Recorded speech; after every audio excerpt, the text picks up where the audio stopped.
Halo semua, sering banget kan kita dengar berita, wah perusahaan X labanya pecah rekor. Langsung deh kita mikir, pasti perusahaannya makin kaya raya. Tapi, yakin nih, apakah laba yang gede itu udah pasti berarti perusahaannya benar-benar menciptakan nilai? Nah, pertanyaan ini kelihatannya simpel, tapi jawabannya bakal kita kupas tuntas bareng-bareng. Jadi pertanyaannya simpel aja, perusahaan yang untung udah pasti berharga kan? Ya, sekilas kelihatannya begitu. Tapi gimana kalau saya bilang, belum tentu. Justru, seringkali jawabannya jauh lebih rumit dari itu. Yuk kita lihat kenapa. Nah, ini dia nih biang keladinya. Di satu sisi, ada yang namanya laba akuntansi. Ini yang kita semua kenal. Rumusnya gampang, pendapatan dikurangi semua beban. Inilah angka yang selalu masuk berita. Tapi, di sisi lain ada konsep penciptaan nilai sejati. Dan di sini masih ada tanda tanya besar. Apa sih bedanya? Yuk kita bedah. Oke, kita mulai dari bagian pertama. Ini adalah prinsip paling dasar, paling fundamental. Untuk sementara, coba lupakan dulu kata laba. Karena di dunia valuasi, raja yang sesungguhnya itu bukan laba, tapi uang tunai. Cash. Bukan angka cantik di atas kertas, tapi duit beneran yang bisa dipegang, yang masuk dan keluar dari kantong perusahaan. Nah, alat ukur utamanya itu konsep yang namanya Net Present Value atau NPV. Gini deh cara gampangnya, saya tawarin Anda Rp100.000 sekarang atau Rp100.000 5 tahun lagi. Pasti pilih yang sekarang kan? Karena nilai uang hari ini lebih berharga. Nah, NPV itu persis seperti itu. Dia mengambil semua proyeksi uang kas yang bakal didapat di masa depan, terus ditarik nilainya jadi nilai hari ini. Proses ini namanya discounting, jadi kita bisa bandingin nilai investasi secara apple to apple. Aturannya simple banget tapi luar biasa kuat. Kalau hasil hitungan NPV-nya positif, artinya proyek itu bagus, dia menciptakan nilai. Tapi kalau hasilnya negatif, wah itu lampu merah. Proyek itu justru lagi membakar duit, menghancurkan kekayaan. Sesederhana itu. Oke, jadi kita udah sepakat kalau nilai itu datangnya dari arus kas. Pertanyaan berikutnya, apa dong yang bikin arus kas itu besar atau kecil? Nah, disinilah kita kenalan sama model dari Alfred Rappaport. Dia berhasil memetakan ada 7 faktor kunci atau driver yang benar-benar menentukan seberapa deras arus kas sebuah perusahaan. Dan inilah dia, ketujuh penggerak itu. Ada tingkat pertumbuhan penjualan, margin laba operasi, tarif pajak, investasi aset tetap, investasi modal kerja, periode perencanaan, dan tingkat pengembalian yang diharapkan.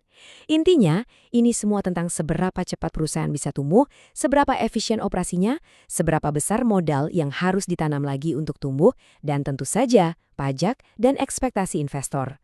Semua ini saling terkait dan jadi resep untuk menghasilkan arus kas.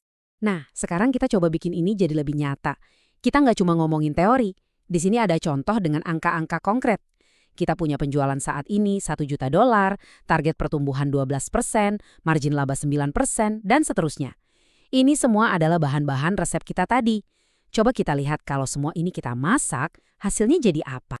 Betul sekali. Jadi semua angka di slide sebelumnya itu kita masukkan ke dalam mesin kalkulasi. Dan yang keluar dari mesin ini bukan lagi sekedar konsep atau teori, tapi satu angka yang sangat-sangat penting. Jumlah uang tunai yang beneran bebas dan tersedia untuk para investor. Dan inilah hasilnya, $40.752.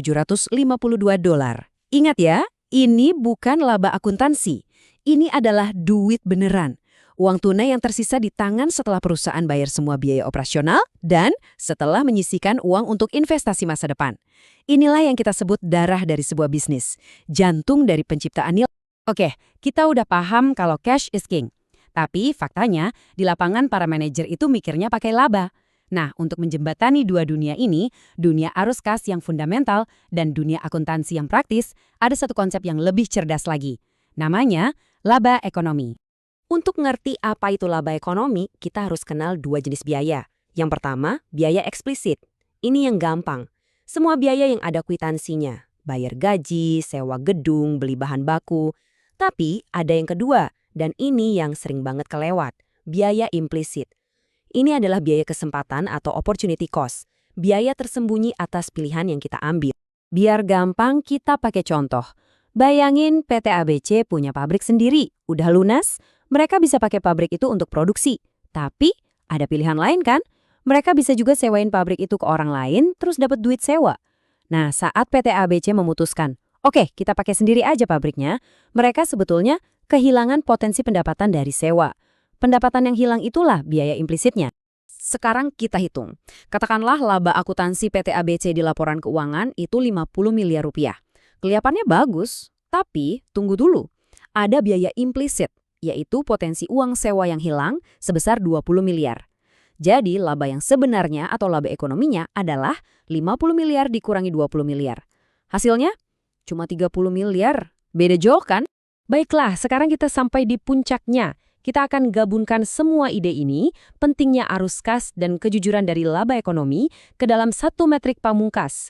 Namanya adalah Economic Value Added atau disingkat EVA. Anggap aja ini adalah rapor akhir tahun sebuah perusahaan. Apakah mereka lulus atau gagal dalam menciptakan nilai? Jadi, EVA itu apa sih? Cara ngitungnya gini. Kita ambil laba operasi setelah pajak, terus kita kurangi dengan biaya modal. Apa itu biaya modal? Gampangnya, itu adalah tagihan dari para investor. Investor kan udah naruh duit di perusahaan, mereka tentu berharap imbal hasil. Nah, biaya modal inilah tagihan imbal hasil itu.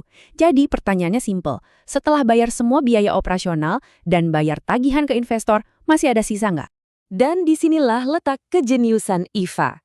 Jawabannya cuma ada dua, ya atau tidak. Kalau angka IVA-nya positif, artinya perusahaan berhasil menciptakan kekayaan. Selamat! Tapi kalau IVA-nya negatif, ini dia yang bahaya. Biarpun laba akuntansinya setinggi langit, sebetulnya perusahaan itu lagi menghancurkan nilai. Yuk, kita coba hitung lagi pakai contoh kasus PT IFG. Semua datanya udah ada di sini. Laba operasinya 150 miliar, modal yang diinvestasikan 800 miliar, tarif pajak 25%, dan yang paling penting biaya modal atau WACC-nya 12%. Ini artinya investor mereka menuntut imbal hasil 12%. Semua bahan udah siap. Dan setelah kita masukkan semua ke dalam rumus, hasilnya adalah positif 16,5 miliar rupiah. Inilah angka EVA untuk PT IFG. Ini dia jawabannya kita cari-cari dari tadi. Oke, angkanya positif, 16,5 miliar. Terus kenapa? Apa artinya angka ini secara nyata? Artinya gini, setelah PT FG bayar semua biaya operasionalnya, bayar pajak ke pemerintah, dan setelah mereka membayar para investornya imbal hasil sebesar 12% yang mereka harapkan, ternyata masih ada sisa keuntungan sebesar 16,5 miliar rupiah. Nah, inilah yang namanya penciptaan nilai sejati. Jadi, sekarang kita punya 3 perkakas canggih di kotak peralatan kita. Pertama, ada NPV. Ini buat melihat ke masa depan, cocok untuk menilai proyek baru. Kedua, ada laba ekonomi. Ini untuk mengukur profitabilitas dengan lebih jujur. Dan yang ketiga, EVA. Ini rapor tahunan yang paling ampuh untuk ngecek. Tahun ini kita ciptain nilai atau justru ngerusak nilai. Jadi, untuk penutup, lain kali Anda dengar atau baca berita sebuah perusahaan dengan bangga mengumumkan laba pecah rekor. Saya harap sekarang di benak Anda muncul satu pertanyaan kritis. Oke, labanya keren, tapi FEV-nya positif nggak? Apakah mereka benar-benar menciptakan kekayaan atau cuma jago akuntansi? Nah, itulah pertanyaan yang mengubah segalanya.